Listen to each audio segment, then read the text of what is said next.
తో పర్సనల్గా బ్రేక్ఫాస్ట్ కూడా సీఎం గారు షర్మితో కూర్చున్నారు.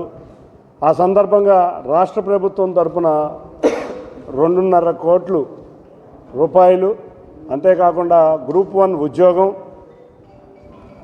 కడపలో ఒక ఇంటి స్థలం ఇచ్చి ఒకటే చెప్పారు, నువ్వు చేయాల్సింది ఇంకా చాలా ఉంది, తప్పకుండా ఫ్రీగా ఉండాలి, స్పోర్ట్ మీద దృష్టి పెట్టమన్నారు. అన్నిటికన్నా ముఖ్యంగా లోకేష్ గారు ఇంటరాక్షన్ కూడా ఆ రోజు ఉమెన్ క్రికెట్ టీం విశాఖపట్నంలో ట్రైనింగ్ ప్రోగ్రాంలో ఉన్న సమయంలో ఒక ఇంటరాక్షన్ ప్రోగ్రాం కూడా జరిగింది. చాలా చక్కటి మాటగారి ఆ రోజు అందరినీ కూడా చక్కగా నవ్వించి, క్రికెటర్లందరినీ కూడా నవ్వించిన పాప ఇవాళ ఇంత హీరోగా రావడం మా ఆంధ్ర క్రికెట్ అసోసియేషన్కి చాలా గర్వకారణంగా ఫీల్ అవుతున్నాం. తప్పకుండా ఆవిడని ఇన్స్పిరేషన్ తీసుకుని ఇంకా ఎంతోమంది యువ క్రీడాకారులు ఈ రంగంలో రాణించాలని అనుకుంటున్నాం. అంతేకాకుండా మేము ఆంధ్ర క్రికెట్ అసోసియేషన్ తరఫున అటువంటి మహిళా క్రీడాకారులను ప్రోత్సహించే విధంగా మిథిలీరాజ్ ఆవిడ పేరు మీద స్టాండ్ కూడా మేము విశాఖపట్నంలో ఓపెన్ చేసాం. ఆవిడ కూడా ఇటువంటి క్రికెట్ ఈ స్టేజ్కి రావడంలో 2 సార్లు ఫైనల్కి రావడంలో ఆవిడ క్యాప్టెన్ కింద ఉండి ఆవిడ కృషి కూడా ఎనలేనిది. మాకు ఆంధ్ర క్రికెట్ అసోసియేషన్ మహిళా కోచ్గా ఆవిడ ఉంటూ మన ఆంధ్రప్రదేశ్ రాష్ట్రంలో ఉన్న ప్రతి క్రీడాకారిని కూడా గర్వంగా ఫీల్ అవ్వాలి. ఇటువంటి వ్యక్తులందరి వల్ల కూడా ఇవాళ ఆంధ్రప్రదేశ్ రాష్ట్రంలో క్రీడాకారులు బ్రహ్మాండంగా క్రికెట్లో ముందుకు వెళ్ళాలని కోరుకుంటూ, త్వరలో ఆంధ్ర క్రికెట్ అసోసియేషన్ తరఫున మహిళా క్రికెట్ అకాడమీ కూడా అతి త్వరలో ప్రారంభిస్తామని అసోసియేషన్ తరఫున ప్రకటిస్తా. మేము శ్రీచరణిని తగిన విధంగా గౌరవించుకుంటాం, మరొక్క సందర్భంలో గౌరవించుకుంటాం. వాళ్ళ ఆంధ్రప్రదేశ్ రాష్ట్ర ప్రభుత్వం ఇచ్చిన అవార్డు చాలా గొప్పది. ఏ అసోసియేషన్గా ఎక్కడా కూడా ఏ రాష్ట్రం ఇవ్వని విధంగా ఇచ్చి ప్రోత్సహించిన గౌరవ ముఖ్యమంత్రి వర్యులకి, అంతేకాకుండా దగ్గరుండి ప్రతిసారి ఈ క్రీడను ప్రోత్సహించే మన యువ నాయకుడు నారా లోకేష్ గారికి, కూటమి ప్రభుత్వానికి ధన్యవాదాలు తెలుపుకుంటున్నాం. Thank you. ఏసీఆర్ నుంచి మేము ప్రకటిస్తాం సందర్భం మేము, ఎందుకంటే వాళ్ళు ప్రకటిద్దాం అనుకున్నాం, కానీ రాష్ట్ర ముఖ్యమంత్రి వర్యులు ప్రకటించిన దాంట్లో మేము ప్రకటించకూడదు, మరొక సందర్భం చూసుకుని మేము ప్రకటిస్తాం. తప్పకుండా మంచి ప్రకటనే ఉండబోతుంది. చేస్తూ వచ్చారు సార్ ఇద్దరు. మేబీ సెమీఫైనల్స్ నా స్పెల్.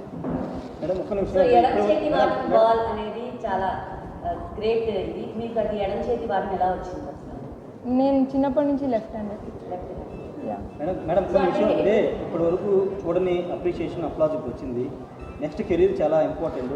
ఎలా ఫోకస్ అయిపోతుంది నెక్స్ట్ కెరీర్? అంటే ఎక్స్ట్రా ఏం చేయను సార్, ఇప్పటి వరకు ఏం చేసుకున్నానో అదే చేసుకుంటూ వెళ్తాను సార్. అంటే రిలాక్స్ అవ్వండి, జస్ట్ ఏం చేస్తున్నానో గుడ్ థింగ్స్ ఐ రిపీట్. అంటే సీఎం సార్ ఎలాంటి సలహాలు సూచనలు ఇచ్చేసారు? సార్ నాతో జస్ట్ ఒకటే చెప్పారు మ్యామ్, అంటే ఇప్పుడు ఇంత అంటే ఇప్పుడుతో ఆగద్దు, లైక్ ఇది జస్ట్ స్టార్టింగే, you need to be more, like అంటే నువ్వు ఇంకా చేయగలవు, so you can do more అనేసి చెప్పారు.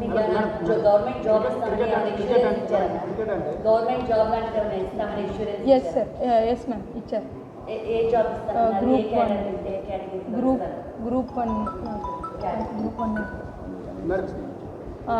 సార్ చెప్పారు గ్రూప్ 1 జాబ్ ఇస్తామనేసి, ఇంకా నాకు 2.5 crores డబ్బులు ఇస్తామనేసి, ఇంకా మాకు కడపలో ఒక ల్యాండ్ ఇస్తామనేసి ఇల్లు కట్టుకోవడానికి అన్నీ చెప్పారు.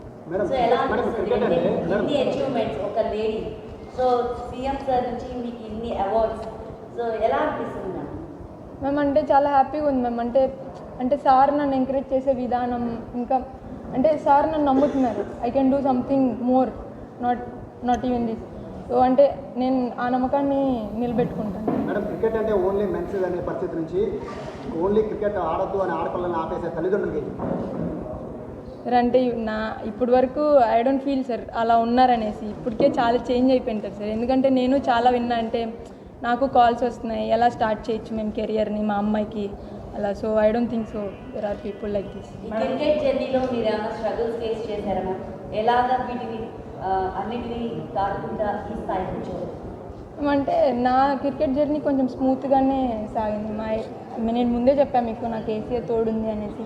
సో ఏసీఏ నాకు ఎప్పుడు తోడుగానే ఉంది ఇప్పుడు. సో నాకు అలాంటిది ఏం లేదు.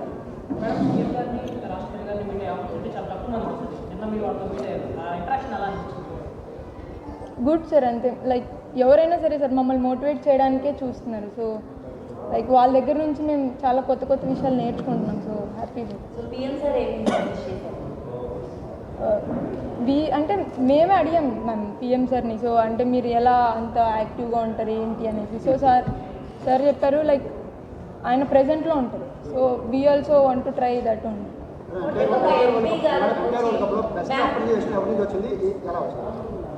బెస్ట్ అప్రిషియేషన్ అంటే మేబీ అశ్విన్ సార్ దగ్గర నుంచి వచ్చింది. మీరు చూసే ఉంటారు వీడియో.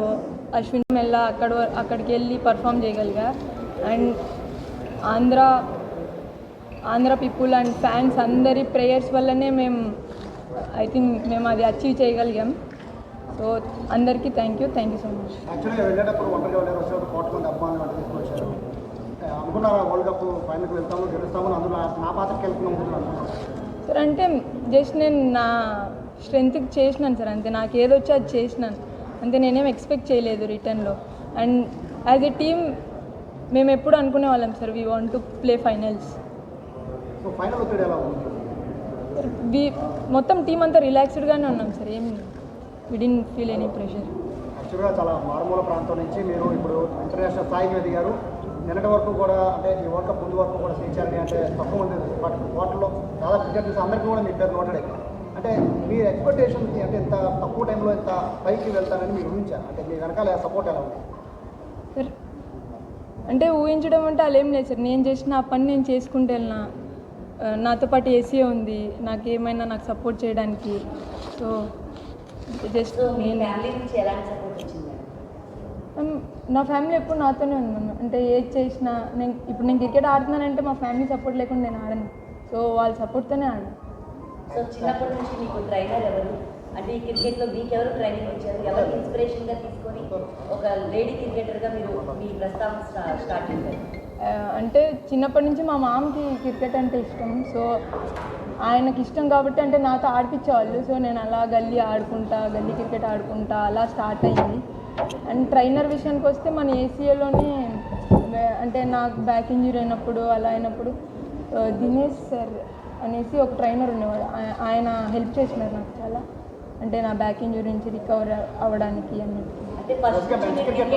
క్రికెట్లో ఉన్నంత పాపులారిటీ కానీ ఫ్యాన్ బేస్ కానీ ఉమెన్ క్రికెట్లో చాలా తక్కువ ఉండేది. బట్ ఈ వరల్డ్ కప్ నుంచి పూర్తిగా కథ మారిపోయింది. 2025 ముందు ఉమెన్ క్రికెట్, 2000 తర్వాత 25 తర్వాత ఉమెన్ క్రికెట్ అనుకోవచ్చు. అలా ఏం లేదు సార్. అంటే ఇదంతా ఇప్పుడు మితాలి మ్యామ్ వాళ్ళు ఉన్నారు, ఎక్స్ ప్లేయర్స్, వాళ్ళంతా పెట్టిన ఎఫర్ట్ సార్. అంటే వాళ్ళ నుంచి మాకు వచ్చింది సార్. అంటే వాళ్ళ కష్టం అంతా ఎవరికి కనపరాలేదు. వాళ్ళు చేసిన కష్టం వల్ల మేము కనపడుతున్నాం సార్ ఇప్పుడు.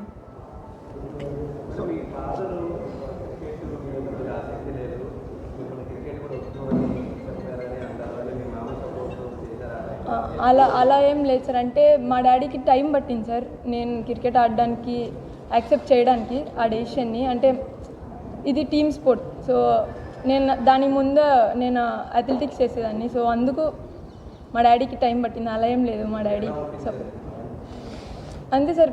టైం తీసుకున్నారు, ఒప్పుకున్నారు అంతే. క్రికెట్ మీరు ఇలా టాప్ మోస్ట్ ఆడడానికి సో మీకు ఎన్నాళ్ళు పట్టింది? అంటే ఎన్నాళ్ళు మీరు ఇందులో ట్రైన్ అయితే మీకు ఈ స్థాయి వచ్చింది? నేను ప్రొఫెషనల్గా స్టార్ట్ చేసిన తర్వాత 5 ఇయర్స్కి ఇలా ఇండియా ఇంట్రెస్ట్ చూపించారు క్రికెట్కి ముందు బిఫోర్ మీరు ఏది ఇంట్రెస్ట్ ఎక్కువ చూపించారు? నేను ఖోఖో ఆడేదాన్ని మ్యామ్. దాని ముందు అథ్లెటిక్స్ చేసేదాన్ని. యాక్చువల్గా మోడీ గారిని కలిసారు కదా, నేను మోడీ గారిని కలిసారు, ఇవాళ సీఎం చంద్రబాబు గారిని కలిసారు, సీఎంలో పిఎంని కలిసారు కదా, వాళ్ళు ఏం చెప్పారు? సరే అంతే సార్. ఇది స్టార్టింగ్, ఇంకా చాలా ఉంది లైఫ్ అన్నది, కెరియర్ అన్నది. సో